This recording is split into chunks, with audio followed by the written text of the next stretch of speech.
Have you ever experienced a shutdown in your life? I mean, where your mind, your body, your car, or your situation just comes to a screeching halt?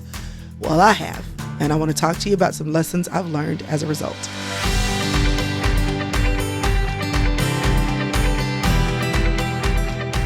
Hi, my name is Chrystal Evans-Hurst, and if you're just tuning in, I'm glad you're here. This is a place where I show up weekly to give you content that I pray makes you laugh a little, may make you cry a little, but most importantly, helps you to live your life well. I believe that we have to do the work of looking at our lives, because if you don't, life just will pass on by. And if you look at your life and if you're intentional about the decisions that you want to make, you can truly decide to live life well. You can choose to do that every day. And I want to help. I want to make sure that you know that I'm here every week on YouTube and Facebook. So make sure you're subscribed to the YouTube channel and make sure you are following me on Facebook.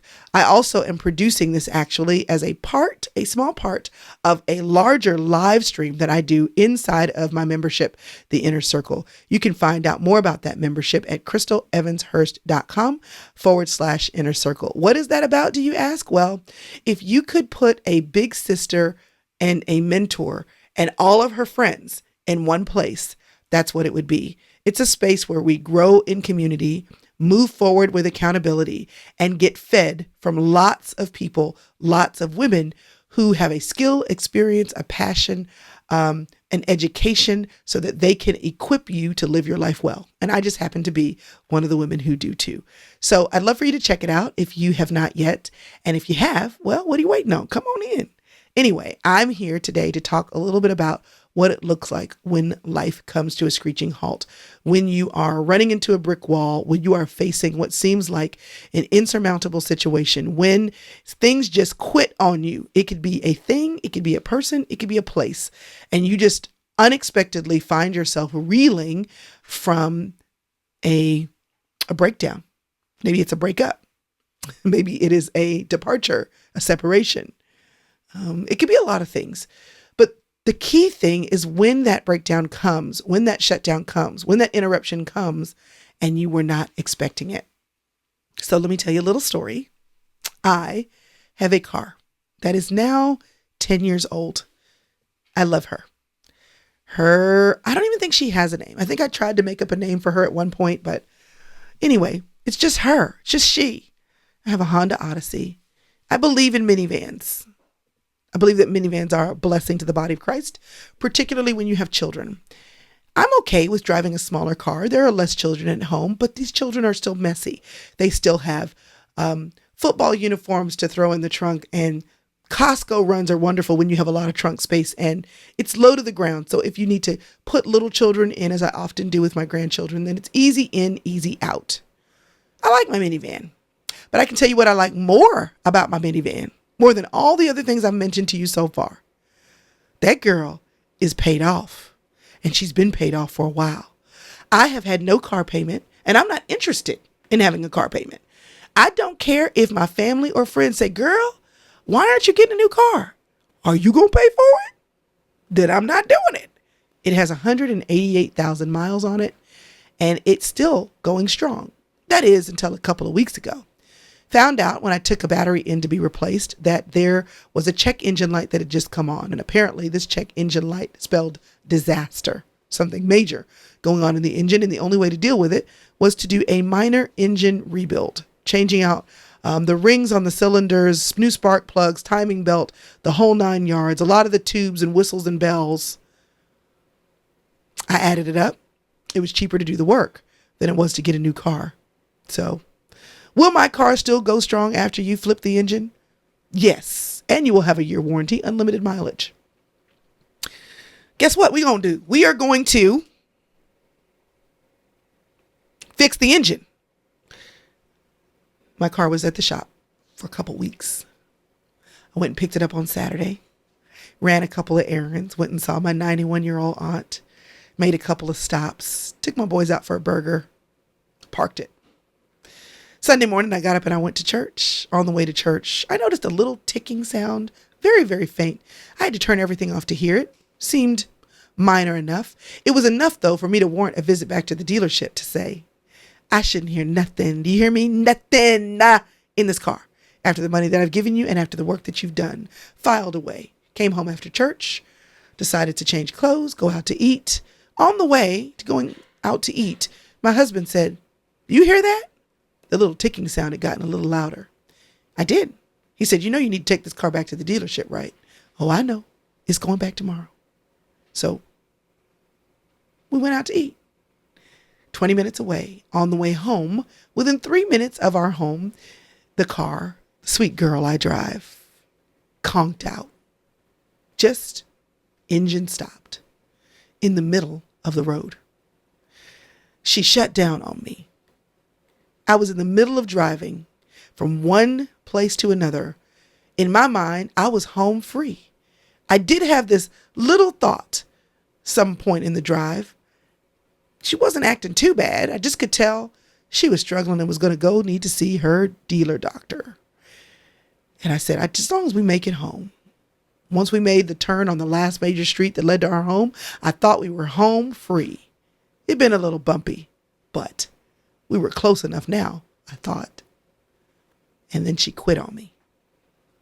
But I'm in the middle of traffic. So I had to do what we do when a car quits on you. I don't even think I've ever had a car quit on me.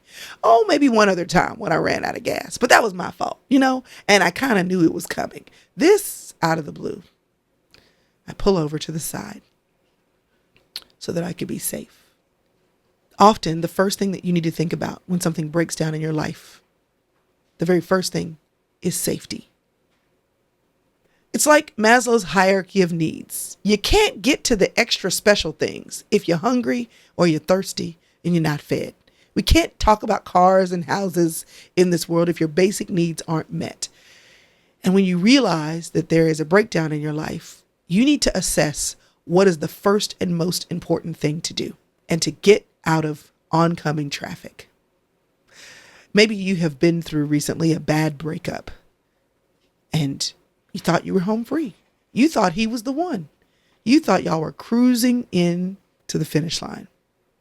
And apparently he did not agree with you and you didn't see that breakup coming. First thing you need to do, what do I need to do to be okay? What do I need? What do I need to be okay?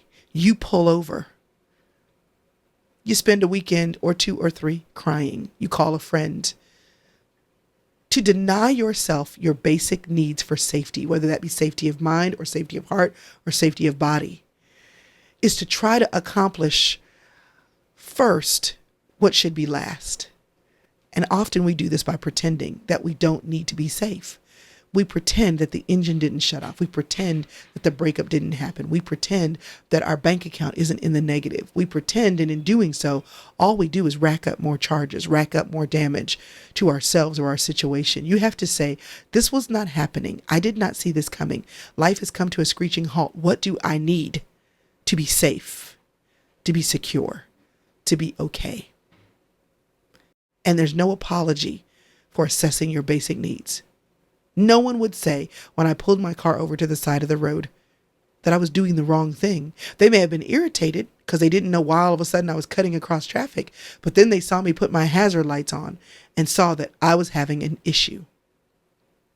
And then they said, "Oh, she's getting to safety." I wasn't thinking first about what they thought about me, about what they needed. I wanted everyone to be safe. I didn't want to have a wreck. But I wasn't thinking first, what are they going to think when I cut across the street? I was thinking, I need safety. It's good for me. It's good for them. Sometimes when you're in a relationship with a close friend, or maybe it's a spouse, and you have a blow up, slam down, inside out argument, the first thing you need to do is get to safety. Because if you don't, how you cross them lanes, you may hurt somebody. What you say when you're reckless, words can't be taken back. So the best thing for you to do is get to safety.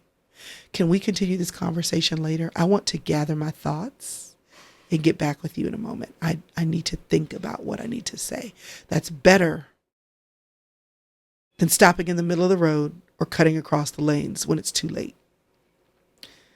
What do you do when things come that you don't expect, that bring your life, spirit, mind, soul, body to a screeching halt? You seek safety for yourself and for others. The next thing I did when we pulled over was to get some help. I sounded off an alarm. I asked my boys who were sitting in the back seat to jump out, get in the back of the car and push it, because we ended up sideways in the farthest right-hand lane. And I wanted to be able to straighten up and scoot over. I wanted to get out of the way, and I needed help to do that. I had two boys in the car. They're strong enough to do that. They're a little uphill, but they were going to be all right. My husband was in the car. He still has a cast on his foot. He got out of the car, and I said, let these boys do this. We're not going to have two casualties today. My car and your foot. Stay in the car. But they pushed it. They pushed it on in. I could have gotten out there and pushed a car. Done that before in my life, running out of gas. I've actually pushed a Suburban to a gas station. It has happened. But on that day, I had two children in the car who were strong enough to do the work. While they were doing that, and right after they completed that, I called our insurance and called for roadside assistance. I sounded the alarm again. I'm putting up a flare. I need help. When life slows down on you, when something comes to a screeching halt, when you didn't realize that you would lose the job this week, when you didn't realize that you'd have to spend this much money on unplanned expenses this month, when you didn't realize that you were going to have a church split in your church this year, and you've been at this church for 20 years, when you don't see it coming, you first get to safety. What is it that I need to do for me to be safe and those that are closest to me to be okay? And then I need to sound the alarm. I need help.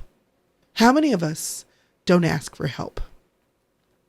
You have a location that is loaded with people that love you, and yet you won't let them help you. You do get out the car and push it yourself with all of them inside. This is the plight of women, isn't it? We see what everyone else needs, and we push the car ourselves. Well, I want you to know that often when life shuts down and we push the car ourselves and we don't think about what we need, what keeps us safe, what keeps us healthy, what you are doing is perpetuating and prolonging the eventual major breakdown of you. How many women have had breakdowns where their body just can't take anymore? Their mind just can't take anymore. Their spirit just can't take anymore. And they shut down. Women that have been married for 25 years and they say, you know what? Last kid is gone. I'm out. Not doing this anymore. How many women have had literal nervous breakdowns where they're catatonic for days on end because they just can't muster up any more? How often do we push the vehicle of our lives and we don't tell people who love us, can you help me? Can you listen to me? Can I come sit on your couch and cry? Will you go with me to my first counseling appointment? Will you pray for me? How often do you tell the people that are in your circle, I can't. I could, but I won't? Sound the alarm. Calling for help. Because often there are things in your life, people in your life, support in your life that's built into your life, but you don't place the call. What good would it have done for me to be sitting on the side of the road and not have called the roadside assistance when it's available to me? Why would I not do that? Because I'm trying to be cheap, find the cheapest tow company around. I could have done that. Let me tell you, sometimes cheap, it doesn't pay to be cheap. It pays to get yourself out of the hot Texas heat as quickly as possible. So get to safety, sound the alarm. And the next thing I want to tell you, unfortunately, I had to learn a lesson the hard way.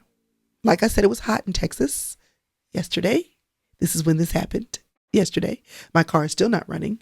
The dealership will hear from me as soon as I finish recording this situation right here. But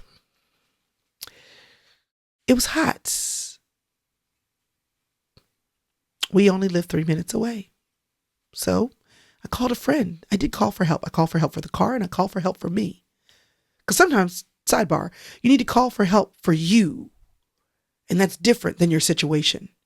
I can call for help and get advice or counsel with my situation, but calling for help for me, can you help me? Can you come be with me? Can you come rescue me? Those are two different calls. My car and me are two different things, two different entities. So you call and you get help when you need help with managing your business, or you call and you get help when you need help managing your finances, or you call and you get help when you need help to help your marriage. But then that's different than you. That's different than accountability for you. That's different than help me spiff up my resume. That's different than can you help me because I'm not so sure that if we go to counseling, my husband and I, that he will hear me. I need help coming up with words. That's different from help for you. And there's nothing wrong with taking care of your vehicles and taking care of you. So called a friend. She came to pick us up, dropped us off at home. We finally got an ETA from the towing company. It was going to be about 45 minutes. 40 minutes in, they called. We got back in our other car, drove to meet the tow truck at our car. We headed to see the tow truck. We passed the tow truck to make the U-turn to come back and meet our car. And as we passed the tow truck and I looked to the left where my car was supposed to be, y'all, it wasn't there. The car was gone. My first thought, somebody stole my car. Nope. That quick. Tow truck from the pound came and picked it up and took it back. So now I didn't just have to go get my car 3 minutes from my house. I had to drive 25 minutes from my house to the pound. I've never had a car in a pound. I don't even know anybody who's had their car in a pound. I'm sure it happens to people, but why me? I pay my bills. I pay my bills. So we went to go get it. Now, the tow truck that would have been paid for by my insurance company has now turned into a bill at the pound that I have to pay. So we spend a couple $100 getting it out. Then I have to wait on another tow truck to come and bring it back to my house. That's another couple $100 I'm paying out of pocket. You want to know why that happened? It happened because I left my car. I listened to a pastor once preach at our church for Vacation Bible School. I cannot remember the title of the message. I don't even remember the passage of the Bible study. I just remember the principle because God spoke so loudly to me. All he kept saying over and over again was, don't get out of line. Don't get out of line. I know you're tired, but don't get out of line. I know you've been waiting, but don't get out of line. I know you're wondering if God's going to come through, but don't get out of line. Don't lose your place by moving because things get hard. And as I look back, I did think, is it okay for me to leave my car here? I didn't really ask anyone. I didn't really check. I just said, we live close. It'll be okay. I'm just going to get out of line for a little bit. I'm just going to leave my car for a little bit. And that little bit of time was just enough for that pound tow truck to come pick my car up and check it in. So here's the lesson I want to share with you there. Stick with your assets. You don't have to stick with everything, but you should find a way to stick with your assets. Because what will happen when you have a shutdown in life and when you experience the need to get to safety, you will be tempted to abandon the whole thing, to throw out the baby with the bathwater, to say because this one thing isn't good, the whole thing isn't good. We could have had alternative situations. I could have left my husband there, taken the kids home, brought my husband back some water. We could have switched. We could have stayed with the car to make sure, yes, that no one hit it, or if someone did, we saw it, and to make sure that if a tow truck stopped by from some random pound in our area, that we could tell them we are waiting on a tow truck. It will be gone within the hour. That would have happened if we would have stayed with our assets. You don't have to stay with everything, but you do need to stay with the things that matter most to you. Because when I pulled down and passed the tow truck and decided to get closer to the place where I would make the U-turn to get back to my car, and when I realized in passing the spot where my car was that my car was no longer there, my first thought was, somebody stole it. Why did I leave my asset living there on the side of the road as a sitting duck for whoever would come by and decide to pick it up? What are your assets? Sometimes it's a relationship. I've been hurt. There's a shutdown. I need to get to the side of the road. I need to sound the alarm. I need help. We need backup. We need a mediator. But am I going to toss the whole friendship, or is the friendship an asset? And do I need to stay with it while I wait on it to be repaired? What if it's my finances? I've overspent for the month. I'm going to get to safety. I'm going to call for backup. But do I just leave the asset? I'm having a problem. I can't keep up with my bills. I'm putting the card in the drawer. No. You stick with the assets and you pay your stuff off so you can get your credit in order. You don't abandon the baby with the bathwater just because you've gotten into trouble one time. Same is true of work. A shutdown. You didn't get the promotion, or they're handing out pick slips and you're crossing your fingers. Get to safety. What can you do to be as safe as possible, mentally, spiritually, emotionally? Sound the alarm. Call and say, listen, is there anything I can do to keep my job? Is there anything I can do to keep from being fired? Don't just sit there like a sitting duck. Stick with your assets. Attempt. And if you know that that is not going to happen, that you're not going to keep your job, that you're not going to be able to move forward at that company, you better sharpen the axe and redo your resume. Don't sit there and just wait for them to hand you your pink slip and then say, I'm going to just sit there and collect unemployment while I'm waiting. That may be your plan, but you don't have to act out that plan. You need to stick with the asset, because what if you need that asset to work for you sooner than you know? Quit throwing the baby out with the bathwater. Keep saying because you've had a bad day, a bad month, a bad year, a bad marriage, a bad work experience. Don't let that make you throw the asset away. Because what if it still has miles left on it? What if you still have a distance left that you can travel? And I can tell you, if you wait too long, if you don't stick with your asset, the longer you wait to go get it back, the more it will cost you. Do you know how much money it costs to have your car sit in an impound? It's ridiculous. It's stupid. And the charges just rack up. Well, we knew better than that. We went straight over there to get the car. Because we were like, oh, you took it once. You're not going to charge us to keep it. You're not going to hold our asset hostage. But things have changed. My car's got to go back to the dealership. They did me right once. They gave me a fair price the first time. But now the situation has changed. The work was not done properly. Because of that, my family's safety was put at risk. Not only that, but I've had to spend more than a few $100s getting my car to safety that was supposed to be repaired correctly.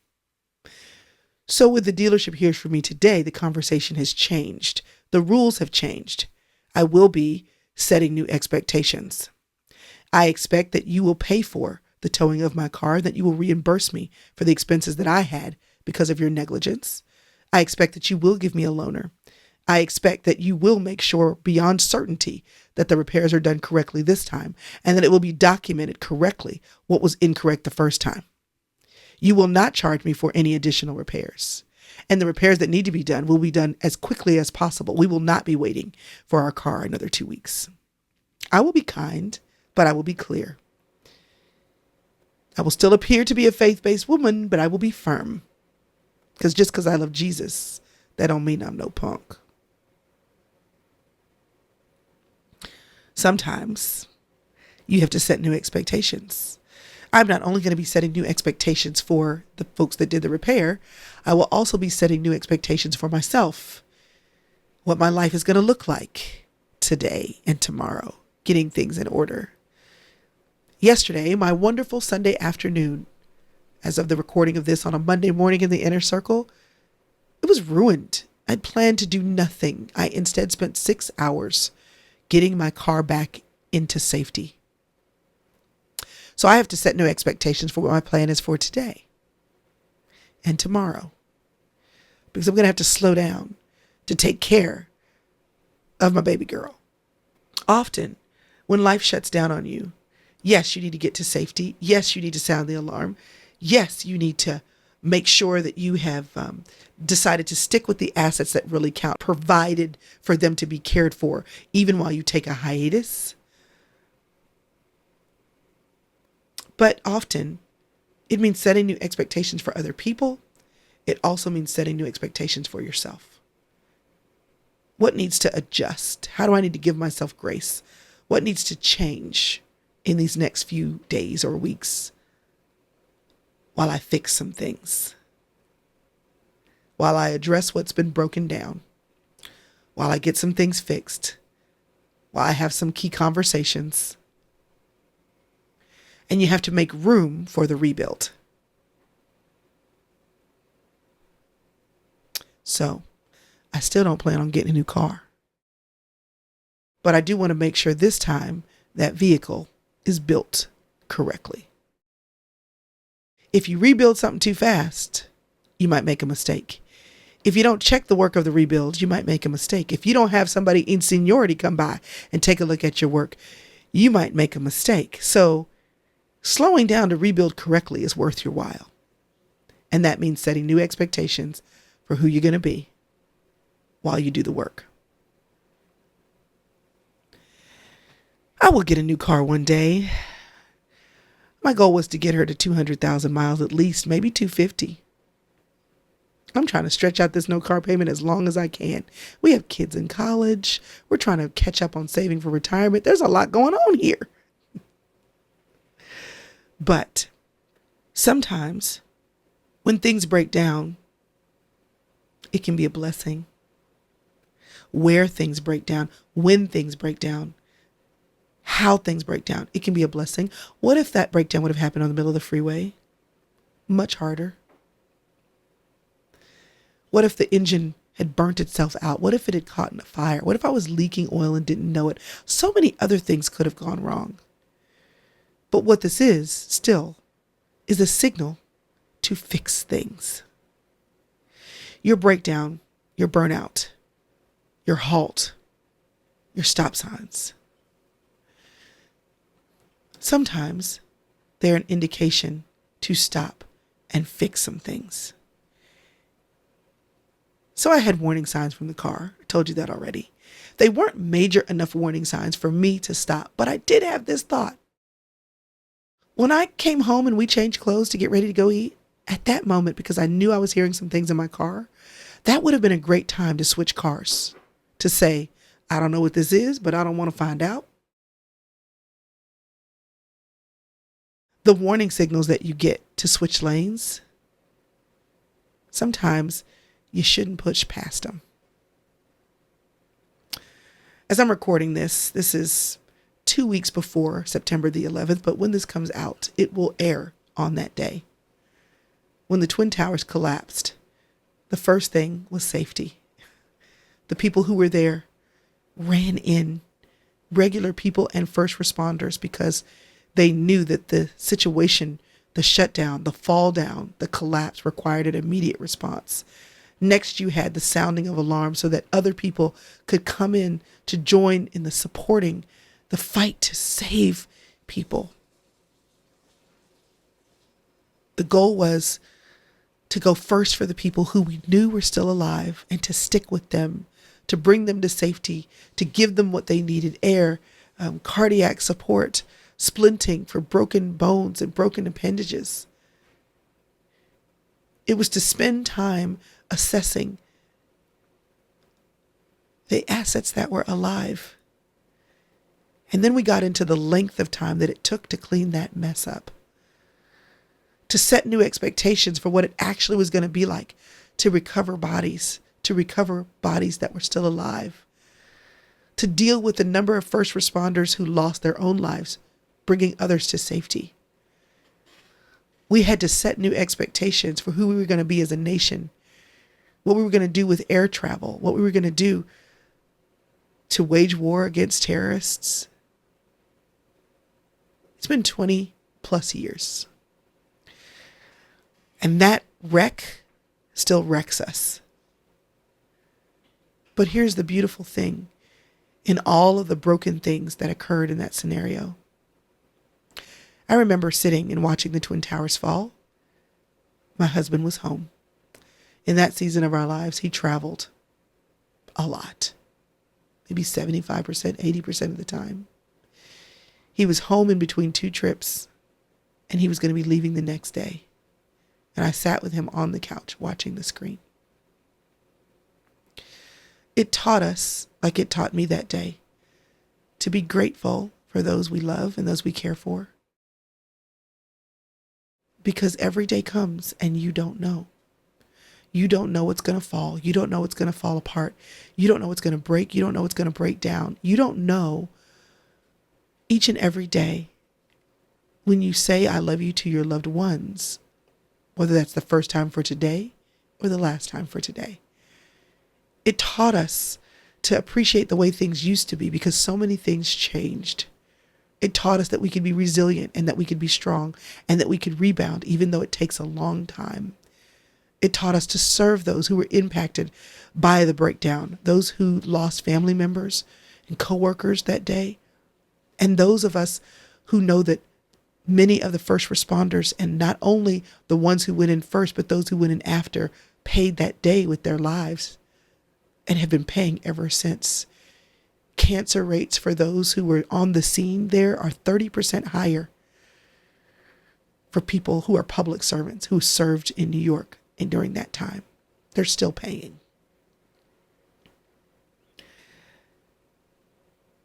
Breakdowns are bad. There's usually some carnage. There's usually a cost. Somebody's got to pay for what breaks down.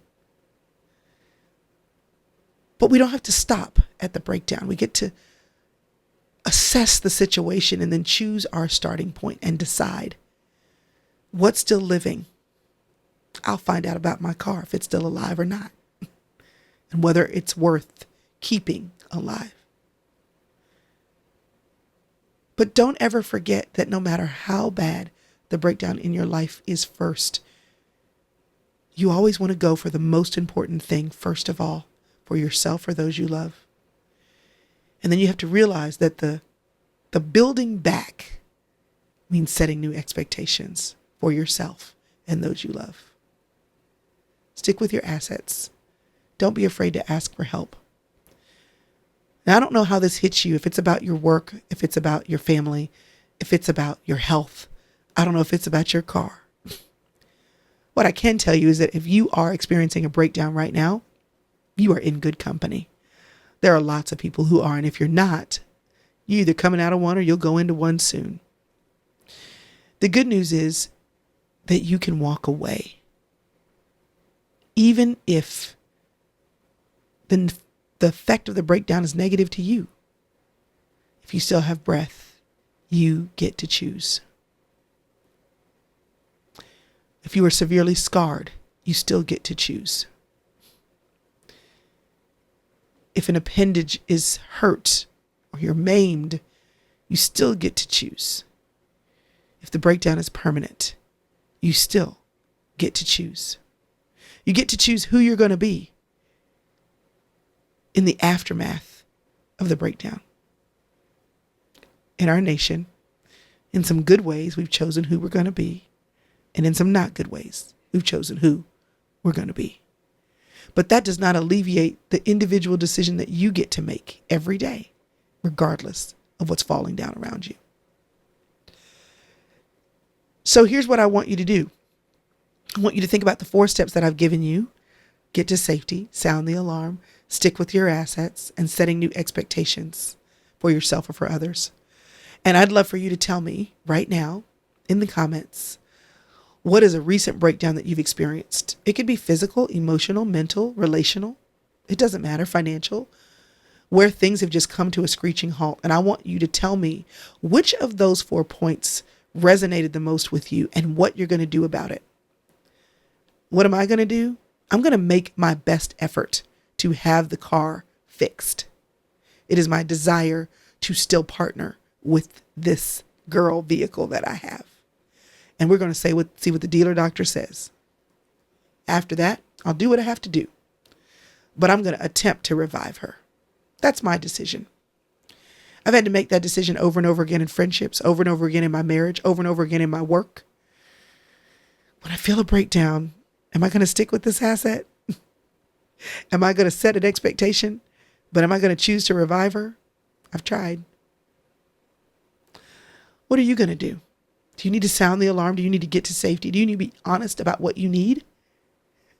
We're all going to have things in life that come to a screeching halt. And the question is, when it does, how are you going to handle it? What are you going to do? And if you don't know, let me just give you this point of wisdom. Ask somebody. Even if you're not asking for someone to rescue you, ask somebody, what do I do?